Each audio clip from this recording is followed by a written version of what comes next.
But அப்போ பயோஸ்ன்றது ஒரு நிலைப்பொருள்னு சொல்லுவோம். வேற ஏதாவது நிலைப்பொருள் தெரிஞ்ச சொல்லுங்க போகும். பயோஸ் தவிர வேற நிலைப்பொருட்கள்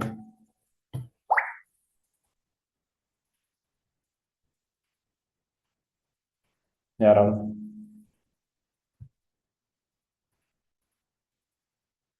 பயோஸ்ன்றது நிலைப்பொருள் வேற என்ன இருக்குது?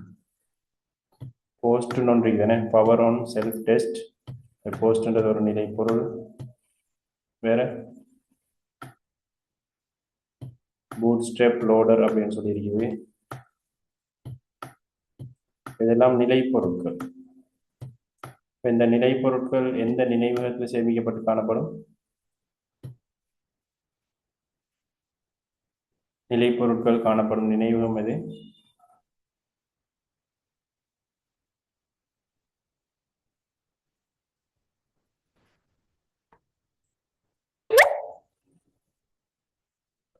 முதன்மை நினைவகம்ன்றது பில. ரைட், பரவாயில்ல, மைக் ஆன் பண்ணி சொல்லுங்க. ஒரே சொல்லும்போது மைக் ஆன் பண்ணி சொல்லலாம், பிரச்சனை இல்லை. ரைட், இங்கே காணப்பட போகிறது ரொம்ல தான் காணப்படும். சரிதானே? ரொம் நினைவகத்தில் தான் காணப்படும் நிலைப்பொருட்கள். சரிதானே? ரைட், நிலைப்பொருட்கள் ரொம்ல காணப்படும். அவை நாங்கள் நினைவகத்தை இரண்டு வகையாக பிரிக்கலாம். நினைவகத்தை வந்துட்டு இரண்டு வகையாக பிரிக்கலாம். ஒன்று வந்து அழித்தகு நினைவகம், அழித்தகா நினைவகம் சொல்லி இரண்டாக பிரிக்கலாம். அப்படிதானே? அழித்தகு நினைவகம், அழித்தகா நினைவகம் சொல்லி இரண்டாக பிரிக்கலாம். அழித்தகு நினைவகங்கள் மூன்று தான் இருக்குதுன்னு. என்னென்ன அழித்தகு நினைவகம் இருக்குது?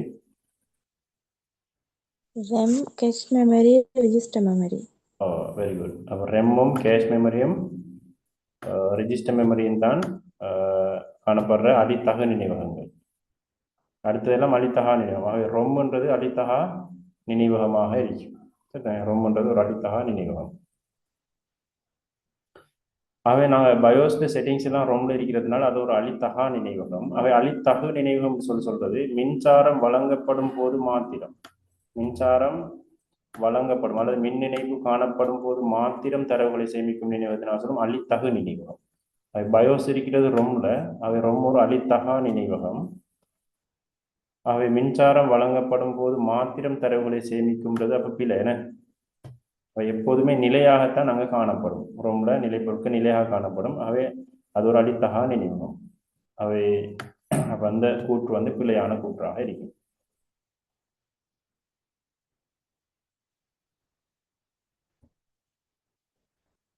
ரெண்டாவது ரெம் வந்துட்டு முதன்மை நினைவகம். ரெம் நாங்கள் இரண்டு வகையாக பிரிக்கலாம். என்ன, டிரெம் ஒன்று, எஸ்ரெம் ஒன்று.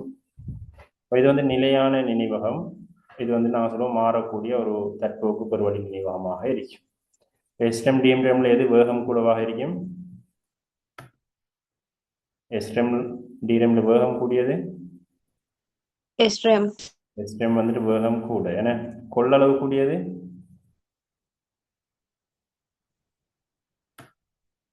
டிரெம் தான். கொள்ளளவு கூட, கொள்ளளவு அடர்த்தி எல்லாம் கூடியது வந்துட்டு டிரெம். எஸ்ரெம் வந்துட்டு வேகம் குறைவு, கொள்ளளவு குறைந்தது. பதுக்கு நினைவகமாக பயன்படுத்தக்கூடிய நினைவகம் வந்துட்டு எஸ்ரெம். முதன்மை நினைவகமாக பயன்படுத்துகிற நினைவகம் வந்துட்டு டிரெம்மாக இருக்கு. சரிதானே? டிரெம் தான் முதன்மை நினைவகமாக பயன்படுத்தப்படும். ரைட். ஆகவே எஸ்ரெம், டிரெம், பதுக்கு நினைவகம் இது எல்லாமே பதுக்கு நினைவகம் மற்றும் இதெல்லாம் அழித்தகு நினைவகங்கள். என்ன, ஆகவே இது வந்துட்டு மின் இணைப்பு இருக்கும்போது மாத்திரம்தான் தரவுகளை சேமித்து வைக்கும்.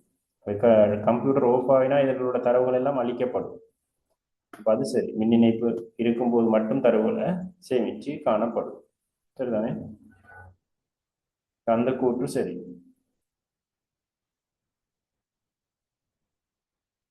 கணனி நினைவகங்களானது பௌதீக அளவு, அணுகல் முறை, அணுகல் வேகம் மற்றும் கிரயம் போற காரணிகளை அடிப்படையாக கொண்டு வகைப்படுத்தப்படுமா? அந்த கூற்று சரியா பிள்ளையா? மூன்றாவது கூற்று சரி வருமா பிள்ளை வருமா?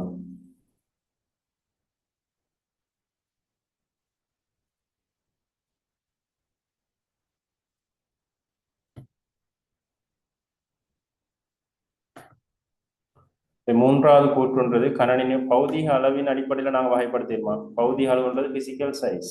அவை ரெம் வந்துட்டு சிறிதாக இருக்குது, கேஷ் மெமரி சிறிதாக இருக்குது, ஹார்ட் டிஸ்க் பெருசாக இருக்குது அப்படின்னு சொல்லி பௌதிக அளவின் அடிப்படையில் நாங்கள் வகைப்படுத்துறது இல்லை. கொள்ளளவின் அடிப்படையில் நாங்கள் வகைப்படுத்த இயலும். அப்படித்தானே, கொள்ளளவு கூடியது எது, கொள்ளளவு குறைந்தது எதுன்னு சொல்லி நாங்கள் வகைப்படுத்தலாம். பௌதிக அளவின் அடிப்படையில் நாங்கள் வகைப்படுத்த மாட்டோம். அணுகல் முறையின் அடிப்படையில் வகைப்படுத்துவோம். எக்ஸஸ் டைம், அப்போ அணுகல் நேரத்தின் அடிப்படையில் நாங்கள் வகைப்படுத்தலாம். வேகத்தின் அடிப்படையில் நாங்கள் வகைப்படுத்தலாம். எக்ஸஸ் ஸ்பீட்ல அடிப்படையில் நாங்கள் வகைப்படுத்தவும் என்ன ஆகவும் அணுகல் வேகம் கூடிய நினைவகம் எது எங்களுக்கு இருக்கிறதுல ஆகவும் அணுகல் வேகம் கூடியது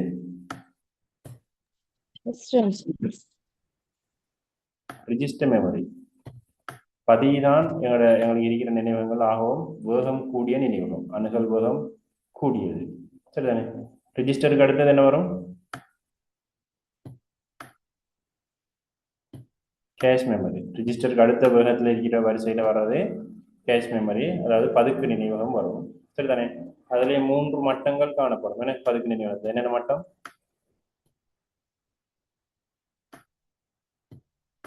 L1, L2, L3 அப்படின்னு சொல்லி 3 மட்டங்கள் காணப்படும். அதுலேயும் L1 தான் வேகம் கூடியது, L2 அதை விட வேகம் குறைவு, L3 அதை விட வேகம் குறைவு. சரிதானே. கேஷ் மெமரிக்கு அடுத்ததாக எது வரும்? ரெம். என்ன முதன்மை நினைவகம். இது 3ஐயும் தான் நாங்கள் அழித்தகு நினைவகம்னு சொல்லுவோம். வேக வரிசையில் ஆகவும் மேலே உள்ள 3 தான் அழித்தகு நினைவகமாகவும் இருக்கும். அடுத்து ரொம் வரும். அடுத்தது வேக வரிசையில் என்ன நினைவகம் வரும்?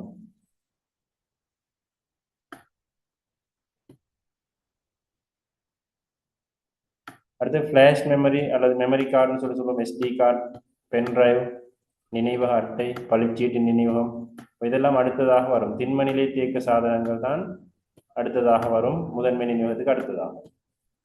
அது பிறகுதான் ஹார்ட் டிஸ்க் வரும், வன்வட்டு. ஹார்ட் டிஸ்க்கு அடுத்ததாக டிவிடி வரும். டிவிடி வேகத்தில் ஒளியியல் தேக்க சாதனங்கள்னு சொல்லுவோம். சிடி வரும். அப்புறம் ஃப்ளோப்பி டிஸ்க் வரும். ஃப்ளோப்பி நெகிழ்வட்டு அப்படின்னு சொல்லுவோம். கடைசியாகத்தான் வரும் மேக்னெட்டிக் டேப். சரிதானே. மேக்னெட்டிக் டேப், காந்த நாடான்னு சொல்லுவோம். இதுதான் வேக வரிசை. அப்போ வேகத்தின் அடிப்படையில் நாங்கள் என்ன செய்யலாம்? நினைவகங்களை வகைப்படுத்தலாம். அப்போ இது வந்துட்டு வேகம் குறைந்து கொண்டு போகுது. சரிதானே. வேகத்தின் இறங்கு வரிசைன்னு சொல்லுவோம். வேகம் கூடியது தான் ரிஜிஸ்டர், வேகம் குறைந்தது வந்துட்டு மேக்னெட்டிக் டேப். அப்ப இதுல அணுகல் நேரம் கூடியது எது?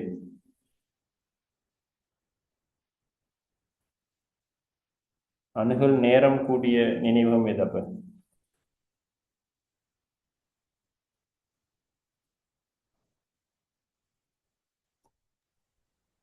வேகம் கூடன்னு சொன்னா நாங்க சொல்லுவோம் அணுகல் நேரம் குறைவு. குறைந்த நேரத்தில் நாங்கள் என்ன செய்யலாம்? தரவுகளை அணுகலாம். அதனாலதான் இதுக்கு வேகம் கூடன்னு சொல்லுவோம். வேகம் கூடன்னு சொன்னால் அணுகல் நேரம் எக்ஸஸ் டைம் வந்துட்டு டைம் குறைவுன்னு சொல்லுவோம். அணுகல் நேரம் குறைவு. குறைந்த நேரத்தில் அந்த தரவை நாங்கள் பெற்றுக்கொள்ளும். அவை அணுகல் நேரம் இது வந்துட்டு குறைவு. இதுக்குதான் அணுகல் நேரம் கூட. அப்ப வேகம் குறைந்ததுக்கு அணுகல் நேரம் கூட, அணுகிறதுக்கு கூடிய நேரம் எடுக்குதுன்னு சொல்லுவோம். சரியா? ரைட். அப்ப எக்ஸஸ் டைம் அடிப்படையில் நாங்கள் வந்துட்டு வகைப்படுத்திலும் எக்ஸஸ் ஸ்பீட் அடிப்படையிலையும் வகைப்படுத்தலாம். அடுத்து கிரயம், ஒரு பிட்டுக்கு ஏற்படக்கூடிய செலவு அப்படின்ற அடிப்படையிலையும் நாங்கள் என்ன செய்யலாம்? இது வந்துட்டு வகைப்படுத்த இயலும். கொள்ளளவின் அடிப்படையிலையும் நாங்கள் என்ன செய்யலாம்? வகைப்படுத்தலாம். கொள்ளளவு கூடியது, கொள்ளளவு குறைந்தது சொல்லி பௌதிக அளவின் அடிப்படையில் எங்களுக்கு வகைப்படுத்த இயலாது. பிசிக்கல் சைஸ் அடிப்படையில் வகைப்படுத்த இயலாது. சரியா? அப்ப இதுல எங்களுக்கு பொருத்தமானது பி மட்டும்தான் சரியாக இருக்குதானே? கிளியரா? இது ஏதாவது டவுட் இருந்தா கேளுங்க.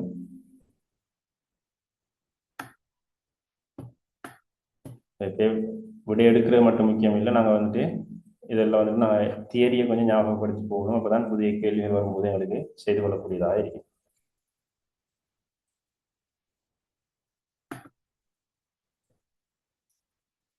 ரைட், ரெண்டாவது கேள்வி பார்ப்போம்.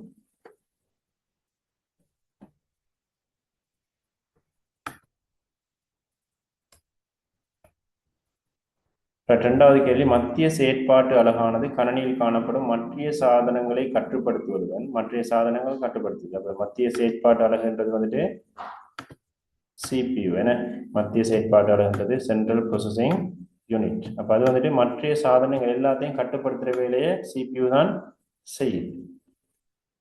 கணித ரீதியிலான செயற்பாடுகளை மேற்கொள்ளுது. ஆகவே கட்டுப்படுத்துற அப்ப CPU பிரதான பகுதியில் 3 இருக்குதானே, என்னென்ன? CPU CU, ALU, memory register. Right, ALU memory register என்ன, ரெஜிஸ்டர்னு சொல்லுவோம். அதாவது பதின்னு சொல்லி பார்த்தோம், ஆகும் வேகம் கூடிய நினைவகம் சொல்லி நாம சொல்றோம் என்ன, அணுகல் வேகம் கூடியது. அப்ப CPU-க்குள்ள இருக்கிறதுனாலதான் வேகம் கூட. ரைட், அப்ப சாதனங்களை கட்டுப்படுத்துதான். அப்ப சாதனங்களை கட்டுப்படுத்துற வேலை செய்யற பகுதி அது.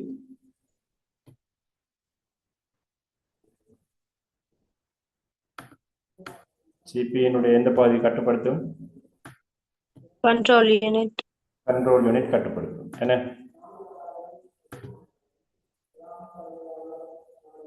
ரைட், கணித ரீதியிலான அப்ப கணித ரீதியிலான செயற்பாடுகளை செய்யறது எது?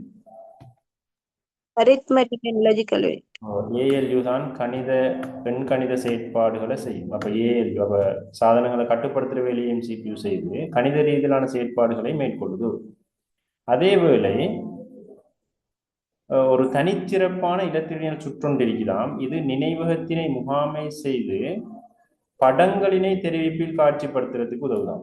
அதேவேளை இணைந்த முறைமைகளிலும் தனியார் கணினிகளிலும் இப்போ கேம் கண்ட்ரோல்ஸ்ல எல்லாம் இது வந்துட்டு பயன்படுத்தப்படுதுதான்.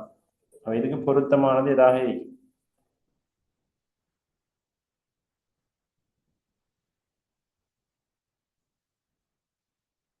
பொருத்தமான விடை இரண்டாவதுக்கு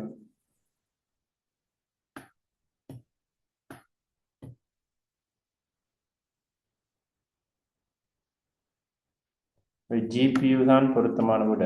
சரிதானே? அப்ப கிராபிக்கல் இது ப்ராசஸிங் யூனிட், படமுறை வழியாக்க அலகு. அப்ப இது வந்துட்டு இது ஒரு தனிச்சிறப்பான CPU மாதிரி தான்.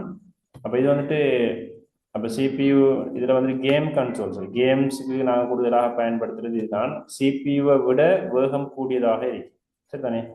அதை விட அதிகமான கோர்ஸ் இதுல வந்துட்டு பயன்படுத்தப்படக்கூடியதாக இருக்கும். அவை கேம்ஸ்ல கூடுதலாக மிக விரைவான செயற்பாடுகளை செய்யறதுக்கு நிறைய கிராபிக்ஸ்கள் பயன்படுத்தப்படுமாக இருந்தால் அந்த விஷயங்களுக்கு நாங்கள் பயன்படுத்தக்கூடிய ஒரு வகையான முறை வழியாக்க அலகுதான் GPUன்னு சொல்லி சொல்லுவோம். சரிதானே? அப்ப இதுல வந்து கிராபிக்ஸை வந்து நாங்கள் திரையில காட்சிப்படுத்துறதுக்கும் இப்போ கேம்ஸ்ல நாங்கள் கூடுதலாக பயன்படுத்துறோம். கேம் விளையாடக்கூடிய அந்த கணினிகளை பயன்படுத்துறதுக்கும் நாங்கள் பயன்படுத்தக்கூடிய ஒரு வகையான ப்ராசஸிங் யூனிட் தான் GPU அப்படின்னு சொல்லி சொல்லுவோம்.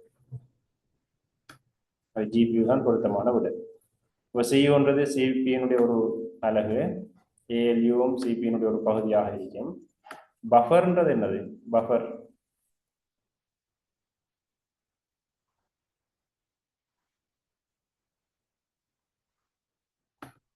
பஃபர்ன்றது ஒரு சிறிய நினைவகம் அப்படின்னு சொல்லி சொல்லுவோம். மெமரி, சிறியதொரு நினைவகம் மெமரி. அதாவது வந்துட்டு உள்ளீடு வெளியீடுகளுக்கு இடையில வேறுபாடுகள் வரும்போது, உள்ளீட்டு வெளியீட்டுக்கு இடையிலான வேகத்துல வேறுபாடு வரும்போது அந்த வேகத்தை வந்துட்டு நாங்கள் வந்துட்டு அந்த வேறுபாட்டை நிவர்த்தி செய்யறதுக்காக சில விஷயங்களை நாங்கள் சேமிக்கிறதுக்கு பஃபர்ன்ற ஒரு சிறிய ஒரு நினைவகம் பயன்படுத்தப்படும். உதாரணமா நாங்கள் பிரிண்ட் கொடுப்போம், நாங்கள் பிரிண்ட் கொடுக்குறது வந்துட்டு நாங்கள் கொடுத்துருவோம். அப்போ அது வந்து வேகமாக நடக்கும். ஆனால் பிரிண்டர் வந்துட்டு மிக விரைவாக தான் அதை பிரிண்ட் பண்ணி கொண்டிருக்கும். இப்போ அந்த பிரிண்ட் வரும் வரைக்கும் நாங்கள் கொடுத்த பிரிண்ட் வந்துட்டு ஒரு நினைவகத்தில் சேமிக்கப்படும். அப்போ அப்படி அந்த கொடுத்த பிரிண்ட் எல்லாம் சேமிக்கப்படுற நினைவகத்தை நான் சொல்லுவோம் பஃபர் மெமரி. சரிதானே? பஃபர் மெமரின்னு சொல்லுவோம் ஒரு சிறிய நினைவகம். சரிதானே? தங்கள் அப்படின்னு சொல்லி சொல்லுவோம். மேலும் இதைத்தான் நாங்கள் பயன்படுத்தப்படும். நாங்கள் பார்த்துருப்போம் பூலிங் ஒன்று, பூலிங் ஒரு செயற்பாடு இருக்கு OS-ல. பூலிங்னு சொன்னால் பூலிங்கிறது அதே தான். அவை நாங்கள் உள்ளீட்டு வெளியீட்டு அந்த வேகத்தை நாங்கள் ஈடு செய்யறதுக்காக சிறிய பகுதி ஒன்று என்ன செய்யப்படும், சேமிக்கப்படும் நினைவகத்தில், சிறிய ஒரு நினைவகத்தில் பூல்னு சொல்லி சொல்லுவோம் அங்கே உள்ள நினைவகத்தை. பஃபர்ன்றதும் அவ்வகையான ஒரு சிறிய நினைவகம் தான். சில சிறிய வகையான தரவுகள் நாங்கள் என்ன செய்யலாம், சேமித்து வைக்கிறதுக்கு பயன்படுத்தப்படும். இப்போ மெய்நிகர் நினைவகம் உங்களுக்கு தெரிஞ்சிருக்கும். விர்ச்சுவல் மெமரின்னு சொன்னால் நாங்கள் மெயின் மெமரியில் இடப்பற்றாக்குறை காரணமாக என்ன செய்வோம்னா துணை நினைவகத்தின் ஒரு பகுதியை நாங்கள் என்ன செய்வோம், முதன்மை நினைவகமாக பயன்படுத்துவோம். அந்த பகுதியை தான் நாங்கள் சொல்லுவோம் விர்ச்சுவல் மெமரி அப்படின்னு சொல்லி சொல்றது. இந்த கேள்வியில் ஏதாவது டவுட்டிங்களா?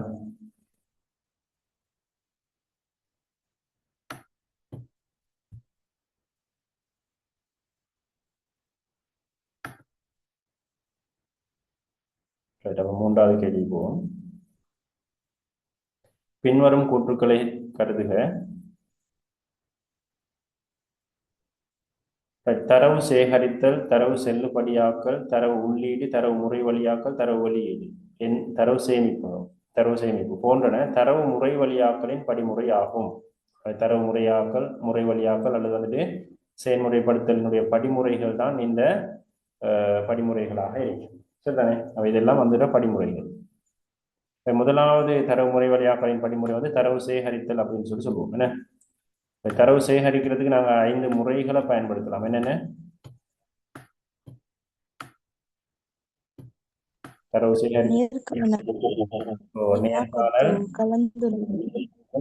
நேர்காணல், அடுத்து நான் சொல்லுவோம் வினாக்கொத்து, கொஸ்டினரின்னு சொல்லி சொல்லுவோம். அடுத்தது அவதானிப்பு, ஒப்சர்வேஷன் வரும், அவதானிப்பு. அடுத்து ஆவணங்கள், அறிக்கைகளை நாங்கள் வந்துட்டு ஆய்வு செய்யறது. என்ன ஆவணங்கள், அறிக்கைகள் வரும்.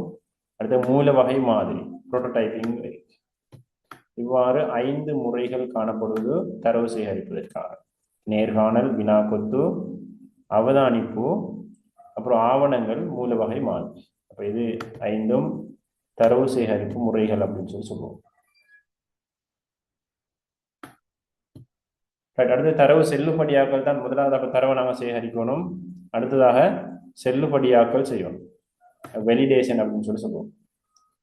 வெலிடேஷன் முறைகள் என்னென்ன வகையான வெலிடேஷன் இருக்குது? தரவு வகை சரிபார்ப்பு, வீச்சு சரிபார்ப்பு, நீள சரிபார்ப்பு. தரவு வகை சரிபார்ப்பு என்ன டேட்டா டைப் செக். அப்போ அது வந்து நம்பர் வகையாக இருக்குதா, அல்லது வந்துட்டு நாங்கள் டெக்ஸ்ட் டைப்பாக இருக்குதா, பூலியனாக இருக்குதா, கரன்சியாக இருக்குதான்னு சொல்லி வகையை சரிபார்க்குது. அடுத்து நாங்கள் ரேஞ்ச் செக். என்ன ரேஞ்ச் செக்னு சொன்னால் வீச்சு சரிபார்ப்பு இருக்குது. குறித்த வீச்சுக்குள்ள அந்த தரவு இருக்குதான்னு சொல்லி பார்க்க. வீச்சுன்னு சொன்னால் மார்க்ஸை சொல்லலாம். 0 தொடக்கம் 100க்குள்ள அந்த மார்க்ஸ் இருக்குதா, அல்லது வந்துட்டு அந்த ரேஞ்சுக்கு வெளியே இருக்குதா, அப்போ 105 ஒரு மார்க்ஸ் வர இயலாது அப்படின்னு சொல்லி சொல்லலாம். அவை வீச்சு சரிபார்ப்பு நாங்கள் பார்க்கலாம். அப்போ உள்ளிடப்பட்ட சேகரிக்கப்பட்ட தரவுகள் செல்லுபடியாக இருக்குதான்னு சொல்லி பார்க்கறது தான் 2வது கட்டம்னு சொல்லி சொல்லுவோம். அடுத்தது நீள சரிபார்ப்புன்னு ஒன்று இருக்கு, லென்த் செக். குறித்த நீளத்தில் அந்த தரவு இருக்குதா. இப்போ ஃபோன் நம்பர் எடுத்தால் சரியா 10 இலக்கம் இருக்குதா, இல்லை 10 விட குறையவும் இல்லாது கூடவும் இல்லாது, குறித்த நீளத்திலேயே இருக்கும். சரிதானே? அப்போ வீச்சுன்றது வேறு. வீச்சுன்றது 0 தொடக்கம் 100 வரையான எந்த பெருமானத்தையும் எடுக்கலாம். இப்போ நீளம்னா குறித்த ஒரு நீளத்திலேயே இருக்கணும்னு சொல்லி சொல்லப்படும். வேற என்ன சரிபார்ப்பு இருக்கு? வகை, ரேஞ்ச், நீளம். அடுத்து ஃபார்மட் செக்னும் இருக்குதானே, வடிவ சரிபார்ப்பு. குறித்த ஒரு ஃபார்மட்ல தான் இருக்கணும். இப்போ டேட்டுன்னு சொன்னால் இயர், மந்த், டேட் அப்படின்னு ஒரு ஃபார்மட்ல இருக்கணும் அப்படின்னு சொல்லி சொல்லலாம். இப்போ இதுக்கு நான் சொல்லுவோம் வடிவ சரிபார்ப்பு. அடுத்து இன்னொன்று இருத்தல் சரிபார்ப்பு, ப்ரெசன்ட் செக். இருத்தல் சரிபார்ப்புனால் ப்ரெசன்ட் செக். அதாவது நாங்கள் அந்த தரவு கட்டாயம் இருக்கணும். என்ன நாங்கள் டேட்டா பேஸில் பார்ப்போம் நொட் நாள்னு சொல்லி, நொட் நாள் எம்டியாக இருக்க இயலாது. அதான் அந்த இருத்தல் சரிபார்ப்பு. கட்டாயம் ஏதோ ஒரு தரவு இருக்கணும்னு சொல்லி சொல்லப்படுறது.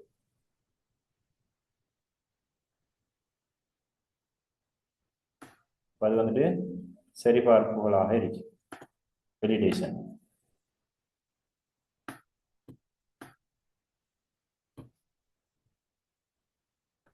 அடுத்து தரவு உள்ளீடு. தரவு உள்ளீடு என்னென்ன முறைகள் இருக்குது? செல்லுபடியாக்கினதுக்கு பின்னால்தான் தான் தரவை நாங்கள் உள்ளீடு செய்யணும். தரவு உள்ளீடுன்றது இந்த எங்களுக்கு இருக்குதுன்னு தரவுகள் உள்ளீடு வந்துட்டு நேரடியான மற்றும் தொலைவிலான தரவு உள்ளீடுன்னு சொல்லி 2 வகை இருக்கு. தரவு உள்ளீடும் நாங்கள் நேரடி தரவு உள்ளீடும் இருக்கு, தொலைவிலான உள்ளீடும் இருக்கு.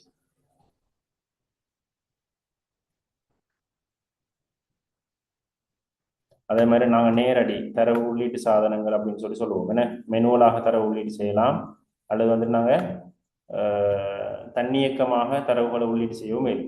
தன்னியக்க உள்ளீட்டு சாதனங்கள் சொல்லி நாங்கள் சொல்லுவோம். ஏன்னா தன்னியக்க உள்ளீட்டு சாதனங்களாக நாங்கள் எதை சொல்லுவோம்? OCR, OMR, barcode reader. Very good. OCR, OMR என்ன அந்த இதில் சொல்லப்பட்டிருக்கு. OMR, OCR, MICR, magnetic strip reader, barcode reader, sensor, இதெல்லாம் தன்னியக்கமாக தரவு உள்ளீடு செய்யக்கூடிய சாதனம் தானே. மெனுவலாக அடுத்து வந்து மெனுவலாகவும் தரவு உள்ளீடு செய்யலாம். நாங்கள் வந்து மெனுவலாக உள்ளீடு செய்யறதுக்கு நாங்கள் கீபோர்ட் மவுஸ் எல்லாம் பயன்படுத்த இயலும். அதெல்லாம் நாங்கள் மெனுவலாக உள்ளீடு செய்யறதுக்கு பயன்படுத்துகிற சாதனம். அப்படி தரவு உள்ளீடும் இருக்குது. அடுத்து தரவு முறை வழியாக்கல். அப்போ உள்ளீட்ட தரவு வந்து முறை வழியாக்கப்படணும். முறை வழியாக்கலும் பொதுவாக நாங்கள் 2 வகைப்படுத்துவோம். என்னென்ன? நிகழ்நேரம், தொகுதிவாரி. நிகழ்நேர தரவு முறை வழியாக்கம், ரியல் டைம் ப்ராசஸிங். அடுத்து தொகுதி வாரியான முறை வழியாக்கம், பேட்ச் ப்ராசஸிங் அப்படின்னு சொல்லுவோம். அப்போ நிகழ்நேர முறை வழியாக்கம் சொன்னால் தரவுகள் வழங்கப்படும் அந்த கணத்திலேயே வந்துட்டு முறை வழியாக்கப்படணும். இதன் முறை வழியாக்கப்பட்டு வெளியீடுகள் எங்களுக்கு வரணும். உதாரணமாக நாங்கள் ஏடிஎம் சிஸ்டம் சொல்லலாம், டிக்கெட்ஸ் வந்துட்டு புக் பண்ணுற சிஸ்டங்களாக இருக்கலாம். அவை ஒரு ஆபத்தான நிலைமைகள் அல்லது அவசர தேவைகளுடைய முறைமைகளுக்கெல்லாம் நிகழ்நேர முறை வழியாக்கம் தான் சரி, உடனே முறை வழியாக்கம் நடக்கும். தொகுதி வாரியான முறை வழியாக்கம் சொல்றது குறித்த ஒரு காலத்துக்கு தரவுகள் சேகரிக்கப்பட்டு அதுக்கு பிறகுதான் முறை வழியாக்கம் நடைபெறும். அப்படியான நாங்கள் முறை வழியாக்கம் சொல்லுவோம் தொகுதி வாரியான முறை வழியாக்கம். உதாரணம் சம்பள பட்டியல், நீர் கட்டணம், நீர் கரண்ட் பில், அதே மாதிரி நாங்கள் வந்துட்டு தண்ணி பில்லாக இருக்கலாம், வாட்டர் பில்லாக இருக்கலாம். அடுத்து வந்துட்டு பேங்க்ல வரக்கூடிய வங்கி இணக்க கூற்றுகள் சொல்லுவோம். மாத முடிவுல பேங்க்ல நடக்கக்கூடிய அந்த கொடுக்கல் வாங்கல் பற்றிய ஒரு அறிக்கை வழங்கப்படும், அந்த அறிக்கைகளாக இருக்கலாம். அப்ப அதெல்லாம் ஒரு மாதத்துக்கான தரவுகள் சேமிக்கப்பட்டு தான் தரவுகள் என்ன செய்யப்படுது, முறை வழியாக்கப்படுது. அப்ப அதை நான் சொல்லுவோம் தொகுதி வாரியான முறை வழியாக்கம் சொல்லுவோம்.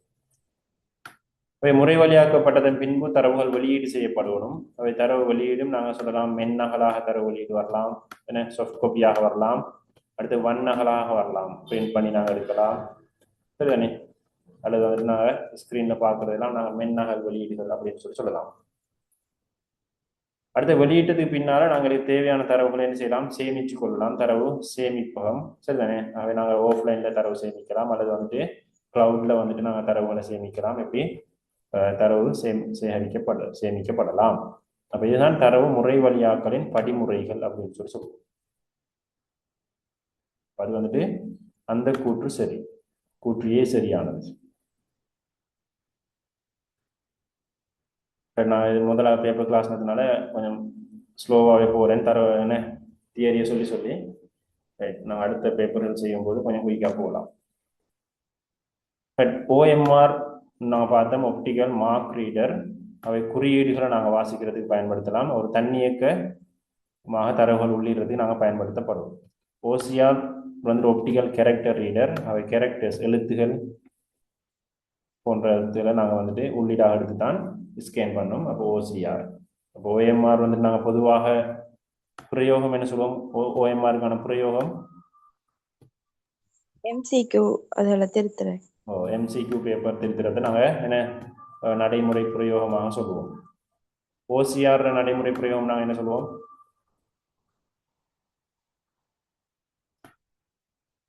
நான் சாதாரண ஒரு பேப்பரை ரீட் பண்ணலாம், அல்லது நியூஸ் பேப்பர் ரீட் பண்ணலாம். ஏதோ ஒரு எழுத்துகள் கொண்ட ஒரு ஆவணத்தை வாசிக்கிறதுக்கு பயன்படுத்தி OCR. MICR magnetic ink character reader. காசோலையை வருடுறதுக்கு, ஏன்னா செக்குகளை நாங்கள் வருடுறதுக்கு நாங்கள் பயன்படுத்தப்படும் பேங்க்குகளில். அடுத்து வந்துட்டு மேக்னெட்டிக் ஸ்ட்ரிப் ரீடர்ன்றது எங்கே இருக்கும்,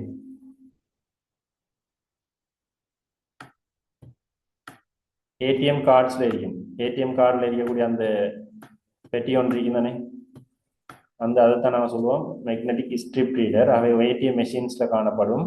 ஏடிஎம் கார்டில் வாசிக்கிறதுக்கு, அல்லது வந்து நாங்கள் கடைகளில் கார்டு பேமெண்ட் பண்ணும்போது அங்கேயும் காணப்படும். நாங்கள் கார்டை வந்து கார்டில் பே பண்ணும்போது அதில் நாங்கள் வச்சு என்ன செய்வாங்க, ரீட் பண்ணி ஏடிஎம் கார்டில் உள்ள ரீட் பண்ணுவாங்க. அதுக்கு நாங்கள் பயன்படுத்துறது தான் magnetic strip reader. Barcode reader என பொருட்களில் காணப்படும், கடைகளில் உள்ள பொருட்களில் காணப்படும். பட் அதில் வந்து பொருட்கள் தொடர்பான விவரங்களை வருடி எடுக்கிறது பயன்படுத்தலாம். உணரிகள், சென்சர்ஸ் உங்களுக்கு தெரியும். இதெல்லாம் போன்றவை தரவுகளை தன்னியக்கமாக சேகரிக்க பயன்படுத்தப்படும் கருவிகளுக்கு உதாரணங்களாக உள்ளது. சரி, இப்போ ஏயும் சரி, பியும் சரி. சி வந்து தரவுகளானது நேரடியான மற்றும் தொலைவிலான தொடரரா மற்றும் தொடரறு, நிகழ்நேர மற்றும் தொகுதி போன்ற முறைகளை படுத்தி உள்ளீடு செய்யப்படுகிறது.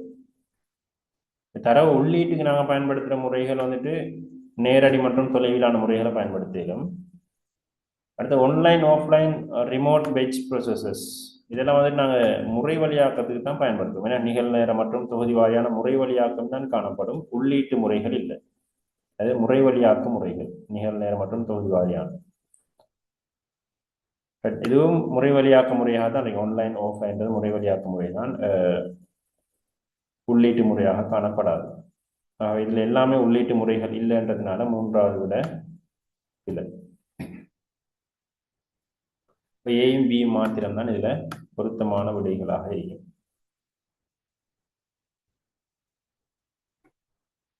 ஏதாவது டவுட் இருந்தால் கேட்டுக்கொள்ளுங்க.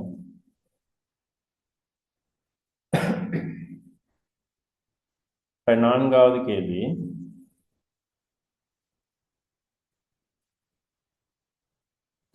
கணனி மென்பொருட்களானது முறைமை மென்பொருள் மற்றும் பிரயோக மென்பொருள். நான் சாஃப்ட்வேரை 2 வகைப்படுத்தலாம். ஒன்று வந்துட்டு முறைமை மென்பொருள், பிரயோக சிஸ்டம் சாஃப்ட்வேர் மற்றும் அப்ளிகேஷன் சாஃப்ட்வேர்னு சொல்லி 2 வகைப்படுத்த இயலும். என்ன பதிப்புரிமை உடைய மென்பொருள் மற்றும் திறந்த மூல மென்பொருள் வகைப்படுத்தவும் இயலும். பதிப்புரிமை உடைய சொன்னால் சாஃப்ட்வேர் வந்து உரிமையாளர் அனுமதி இல்லாமல் நாங்கள் என்ன செய்யலாது, காப்பி பண்ணவோ அதை வந்துட்டு நாங்கள் பயன்படுத்தவோ இயலாது. அப்போ காசு கொடுத்து வாங்க வேண்டிய மென்பொருட்களை தான் நாங்கள் பதிப்புரிமை உடைய மென்பொருட்களாக இருக்கும். இப்போ திறந்த மூல மென்பொருள்ன்றது நாங்கள் வந்துட்டு அந்த சோர்ஸ் கோடை வந்துட்டு ஃப்ரீயாக பார்க்க இயலும், எடிட் பண்ண இயலும். அப்படியான சாஃப்ட்வேர்ஸை திறந்த மூல மென்பொருள்னு சொல்லுவோம். அப்படியும் நாங்கள் வகைப்படுத்த இயலும். பொதி செய்யப்பட்ட மென்பொருள் மற்றும் சந்தையில் கொள்வனவு செய்யக்கூடிய மென்பொருள் எனவும் வகைப்படுத்தலாம். அந்த கூற்று சரியா?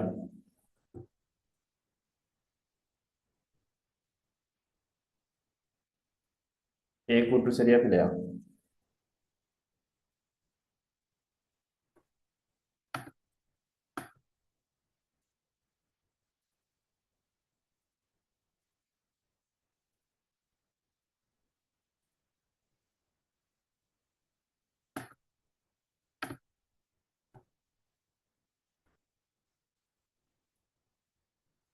சரின்னு தான் இதில் எடுக்கப்பட்டிருக்குது. இருந்தாலும் நாங்கள் அந்த கடைசி கூட்டில் சின்ன பிள்ளை ஒன்று, சின்ன சிக்கல் ஒன்று தானே. பொதி செய்யப்பட்ட மென்பொருள்ன்றது என்ன? இது சரியாக கணனி மென்பொருட்களானது முறைமை மென்பொருள், பிரயோக மென்பொருள் வகைப்படுத்தலாம். பதிப்புரிமை மென்பொருள் மற்றும் திறந்த மூல மென்பொருள் வகைப்படுத்தவும் மேலும். ரைட். சந்தையில் கொள்வனவு செய்யக்கூடிய மென்பொருள் என்ன? கோட்ஸ் மென்பொருள்ன்றது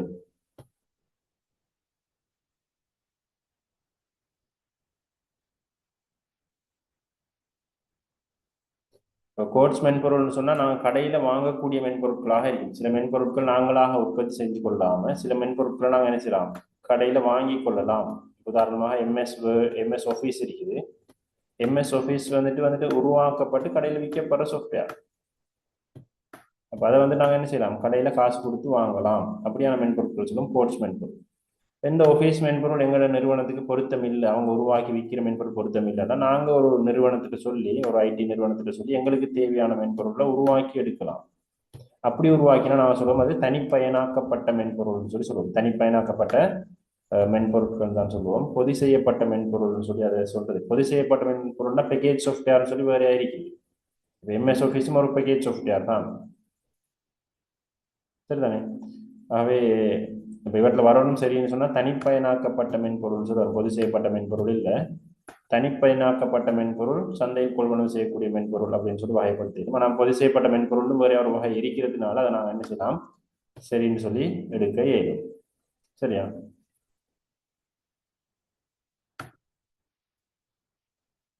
திறந்த மூல மென்பொருட்களானது அவற்றின் மூலக்குறிமுறையினை பார்ப்பதற்கும் அவற்றில் மாற்றங்களை மேற்கொள்வதற்கும் எந்த ஒரு பணிச்சூழலில் இயங்கக்கூடிய மென்பொருட்கள் ஆகும். அவை திறந்த மூல மென்பொருள் என்றால் அதுதான். நாங்கள் என்ன செய்யலாம், அதனுடைய சோர்ஸ் கோட் மூலக்குறிமுறையை பார்க்க இயலும், அதை நாங்கள் எடிட் பண்ணவும் இயலும், எடிட் பண்ணி அந்த மூலப்பொருளை திரும்ப விற்கவும் இயலும். அதுக்கான அனுமதி எங்களுக்கு கிடைக்கும். கட்டாவினா ரீகனெக்ட் ஆகுங்க. அதான் திறந்த மூல மென்பொருட்கள். திறந்த மூல மென்பொருள். அடுத்த வகை நான் சொல்லுவோம் பதிப்புரிமை உடைய மென்பொருள். பதிப்புரிமை உடைய மென்பொருள் என்ன செய்யலாது, சோர்ஸ் கோட் வந்துட்டு பார்க்க இயலாது, அந்த உரிமையாளர் அனுமதி இல்லாமல். நான் காசு கட்டி எடுத்து வேணும்னால் பார்க்கக்கூடிய அனுமதியை பெற்றுக்கொள்ள இயலும். Microsoft office, lip office, open office போன்றவை சந்தையில் கொள்வனவு செய்யக்கூடிய மென்பொருட்களுக்கு உதாரணங்களாகும். அவை இதெல்லாம் நாங்கள் வந்துட்டு வளமையாகவே சந்தையில் கொள்வனவு செய்யக்கூடிய மென்பொருட்கள். இது வந்து நாங்கள் தனிப்பயனாக்கப்பட்டதில்லை. எங்களுக்கு தேவையான சாஃப்ட்வேர் இது மாதிரி கொண்டு வரணும்னு நாங்கள் உருவாக்கி எடுக்கலாம் ஒரு கம்பெனிகிட்ட சொல்லி. அப்போ இதெல்லாம் சந்தையில் கொள்வனவு செய்யக்கூடிய மென்பொருட்கள், சந்தையில் விற்கப்படக்கூடிய மென்பொருட்கள். இப்போ இதில் வந்துட்டு மைக்ரோசாஃப்ட் ஆஃபீஸ்ன்றது நான் காசு கொடுத்து வாங்கணும். லிப் ஆஃபீஸும் ஓப்பன் ஆஃபீஸும் ஃப்ரீயாக டவுன்லோட் பண்ணிக்கொள்ளவும் இயலும். சரிதானே? அப்போ இது ரெண்டும் ஓப்பன் சோர்ஸ் சாஃப்ட்வேர்னு சொல்லி சொல்லுவோம். லிப் ஆஃபீஸ், ஓப்பன் ஆஃபீஸ்ன்னு சொல்லி சொல்றது. இப்போ இது மூன்றுமே பேக்கேஜ் சாஃப்ட்வேர் தான். இதை நான் சொல்லுவோம் பொது செய்யப்பட்ட மென்பொருட்கள். பேக்கேஜ் சாஃப்ட்வேர்னு சொன்னால் ஒரு சாஃப்ட்வேருக்குள்ள நிறைய சாஃப்ட்வேர் இருக்கும். இப்போ மைக்ரோசாஃப்ட் ஆஃபீஸுக்குள்ள இதுக்குள்ள எம்எஸ் வேர்ட் இருக்குது, எக்ஸல் இருக்குது, பவர் பாயிண்ட் இருக்குது, நிறைய மென்பொருட்களை உள்ளடக்கிய ஒரு மென்பொருள் தொகுதியை தான் நான் சொல்லுவோம் பேக்கேஜ் சாஃப்ட்வேர், பொது செய்யப்பட்ட மென்பொருள் அப்படின்னு சொல்லுவோம். இப்போ லிப் ஆஃபீஸுக்குள்ளேயும் ரைட்டர்ன்னு இருக்குது, சரி தானே, கேல்குன்னு இருக்குது. அப்போ சொல்முறை வழிபடுத்தல் மென்பொருள் எல்லாம்